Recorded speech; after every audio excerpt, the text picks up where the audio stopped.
Learning how to pierce, part 2. Going to cover what you should be researching to prepare for an apprenticeship. Coming up right now in Body Piercing Basics, episode number 21, so stick around.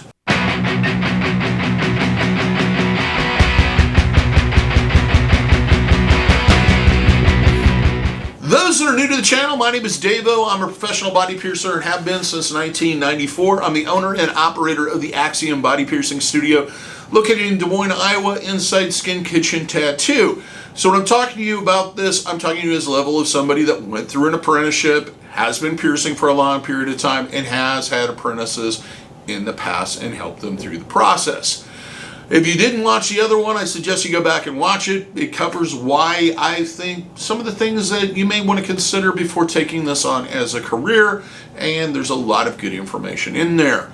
This episode, I'm going to continue with that and move on to the next phase, which is research. Also, I would suggest that you check out the blog that I wrote a few years ago. The link is in the description below, and I'll try to put up one of those cards too, so you can click on that and read it. Read. So let's get into research. Why is research important? You really need to develop the ability to research on your own. It is something that you're going to be doing throughout your entire career. Piercing, like any growing industry, changes on a regular basis as more information becomes available. So it's important that you develop the skills to be able to go out, research new ideas, new products, new techniques, etc., with a clear mind, and be able to decipher whether or not it's something that you should implement or whether or not it's complete hogwash. You learn this by doing. There's no way around it. In basic research, you should have came out of high school with some kind of knowledge in that direction, I would hope.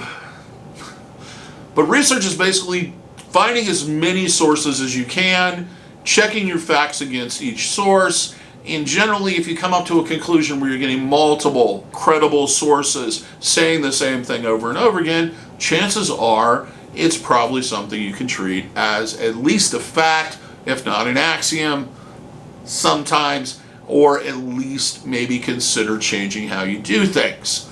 Now, credibility as far as research, look at the person who's telling you these things. Look at the organization that's doing this. Who is really behind this? Avoid doing research directly on manufacturers' sites.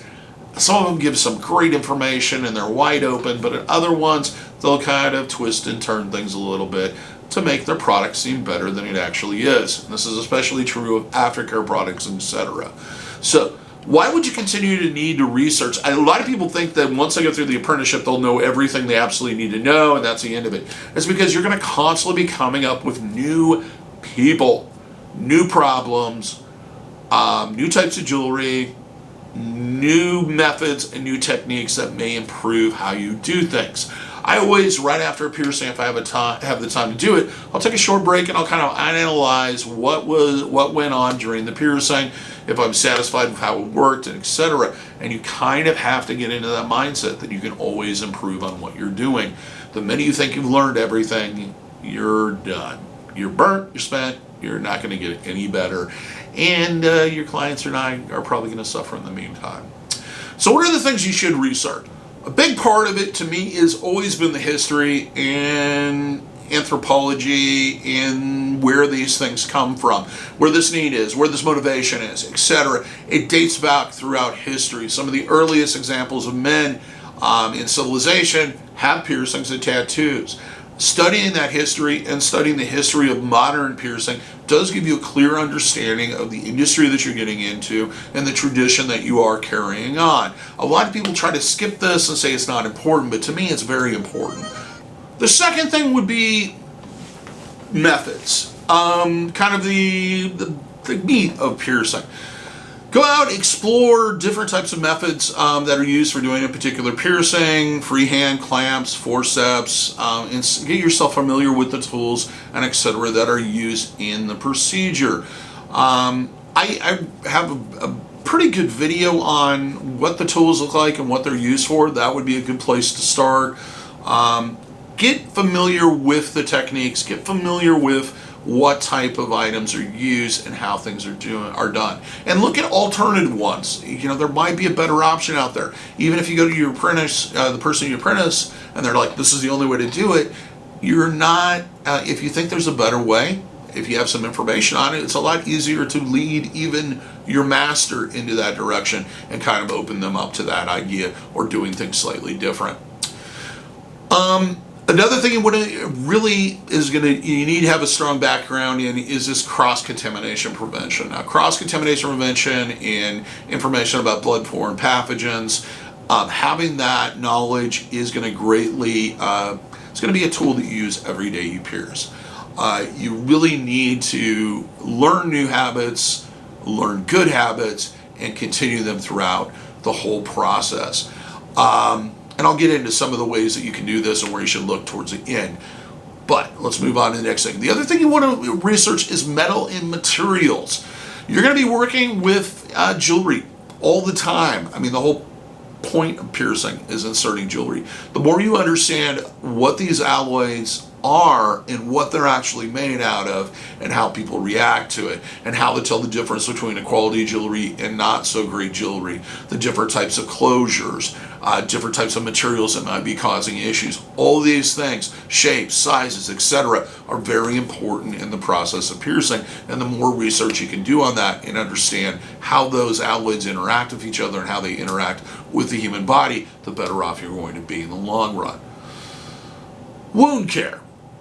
That's what a piercing is. Basically, with a piercing, we are creating a wound, inserting a piece of jewelry, and then trying to get your body to produce scar tissue around the piercing, around the jewelry to seal it up. The more you know about how the body heals, what you can do to help it, aftercare, exactly, and what reactions may happen during that healing that you should be worried about or possibly may need more direction in one way or another, the more it's going to be easier for you to handle questions with your clients, handle problems that your clients are having. So having that basic knowledge of wound care and etc. is important in the process, and you should continue to research that even afterwards. Marketing. This one, people are going to be like, you don't need to know that before you get in. It's going to be something that you do your entire life or your entire career. And it's important. If you have these skills, it's going to make you successful, and it's also going to benefit the studio that you work at, and it's going to make you more employable. Having a background or at least understanding and having some type of experience building websites, doing graphic designs, also working in Adobe Premiere, Photoshop, After Effects, Lightroom, or any equivalent in that direction. Having some type of photography background can help. Also, filming, etc. All of these things may at some point work into your career. Plus, they're fun to do, and they keep you creative and keep you moving forward. So, I really suggest sitting down and learning some of these techniques or learning some of these things, because it is going to make your life easier. I know a lot of people are like, you just put up a Facebook page and then you hire this guy over here to do this. You need to do it yourself. You need to understand how it's doing it, and you need to control it, because otherwise you're going to run into problems. So here's some sources I would suggest. First off, I'm going to toot my own horn. There is a lot of information on axiompiercing.com. If you've not visited there, I have written a lot of content. Some of it's dated, some of it isn't dated. I don't go back and refresh things very often, but that's a good place to start. There's also this channel. I have a number of piercing education videos that are listed on this channel that can help you kind of get an understanding of things starting out with. As far as the history, I really strongly suggest reading Modern Primitives, also some of the books by Ed Hardy, Tattoo Times, if you can find them, and learn a little bit about this industry and the motivation behind the people that started it. Granted, Modern Primitives and both of those were written over 25, 30 years ago. They're still relevant today. They're still going to give you kind of a very basic background of where this is coming from and what that tradition is that you're upholding and why it's so important.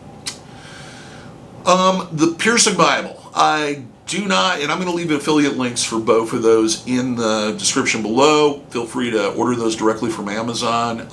This one, The Piercing Bible, it is a very informative book. Some of it's a little bit dated. I suggest getting the Kindle version if they still have it, and I'll look to see if they do. And she just wrote a great book. And it's kind of in between that level of just starting out or just getting familiar with piercing or a piercing fan to the level of actually doing it as a person who pierces. So you get a lot of that basic background. Anatomy books or anatomy websites. Begin to kind of research the structure of the human body in where it is at, what's underneath the skin. So you understand what you're passing through, the things you need to avoid, what that looks like from person to person. Another thing I always suggest is when you spend time, you're out and about, you're people watching, is what my mom used to call it. If you're at the mall, you're someplace, you're waiting for people, or waiting for somebody or what have you, and there's a crowd around, begin to study those people around you's anatomy. I would generally, don't do it creepily. Don't stare, don't walk up to them or anything like that, but just kind of begin to understand the diversity of the human body and begin to try to think through how you would adapt from one person to another. I do this with my friends all the time. I do this when I'm out to eat. I do this everywhere I go. It's instinctive now. I can't help myself. Here's another one. You can contact your local Red Cross. And I think they do offer it online. Last time I looked, they did. And if I can find that link, I'll link it below in the description. It's a good idea to take a first aid class, get a little bit of medical background, also to take a bloodborne pathogen online course. The Association of Professional Piercers also offer one, especially if you're in a state that's regulated. You might as well get that out of the way right off the bat. They have specific ones on the APP site that stick to, like if you're from this state or that region or what have you, to kind of help you speed up that process a little bit and get it out of the way. And understand, the thing with tests, I really do believe, is regardless, tests are designed to teach both the teacher and the student of how they need to improve and what needs to be focused on.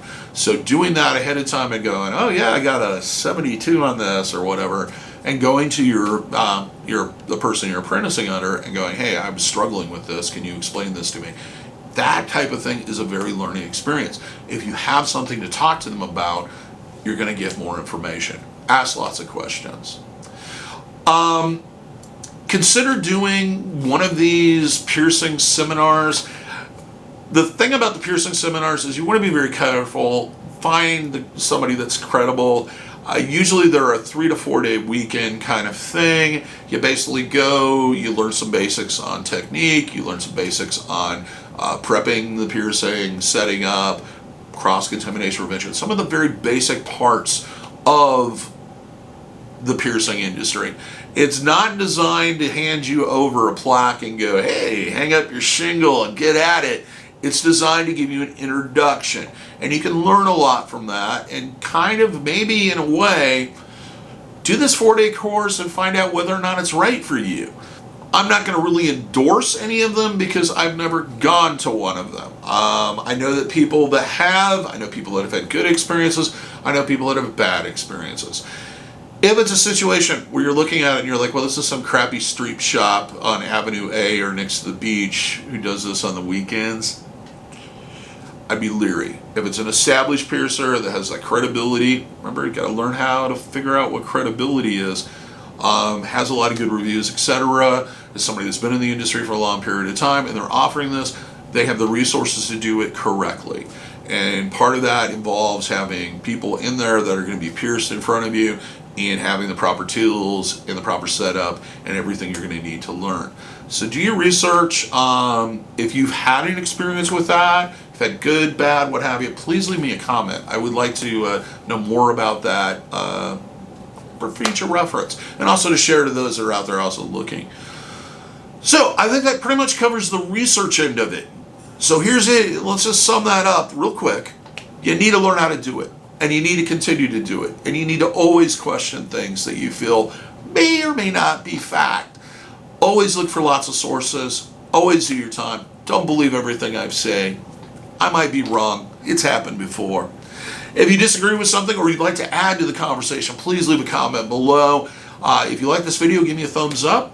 If you would like to see future videos from us on tattooing and piercing with a focus on educating those that are new to the industry and new to getting these, go ahead and hit that subscription thing and click the notification bell to make sure that you get notified each time one of these are posted.